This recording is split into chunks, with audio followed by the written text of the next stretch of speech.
may prove, sooner perhaps than some of us think, the final spurt.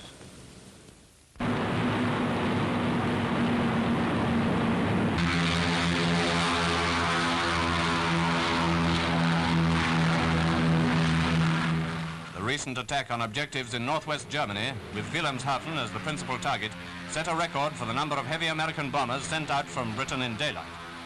Hundreds of fortresses and liberators were escorted by long-range fighters, Lightnings and Thunderbolts. Certainly a new phase of the air offensive on Germany may be said to have begun now that powerful armadas like this are striking by day. Armadas that are complementary to the RAF's great night attacks, plus of course all the work of other Allied aircraft by day and by night.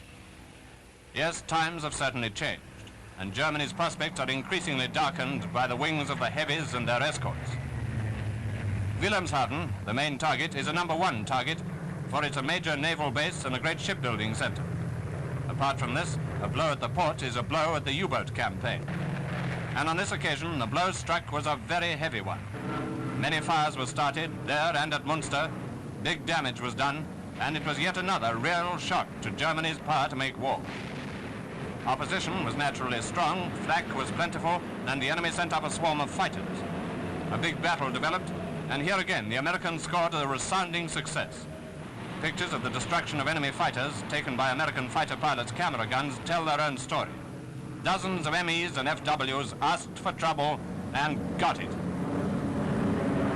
Altogether, 34 enemy planes were destroyed, 18 by the heavy bombers and 16 by Lightnings and Thunderbolts.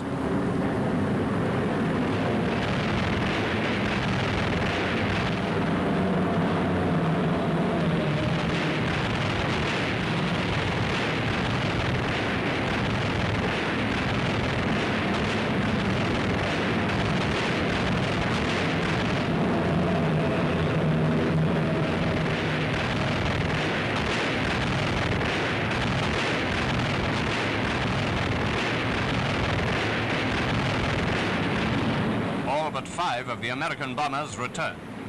There's one on fire. An American plane goes down.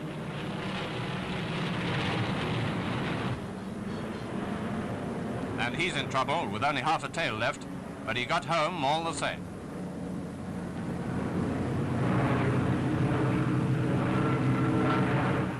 Part of the Armada returning home after doing a great job. If anyone should happen to think that bombing Wilhelmshaven by daylight is a joyride, take a look at this evidence to the contrary.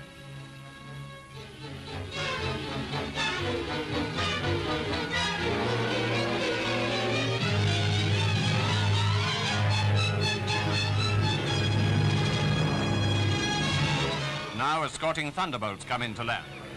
Thanks to them and the Lightnings, casualties among the bombers were lighter than ever before on such an operation.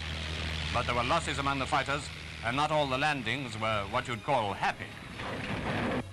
All part of the day's work, a kind of day's work that will soon be as familiar to Germany as the RAF's night operation.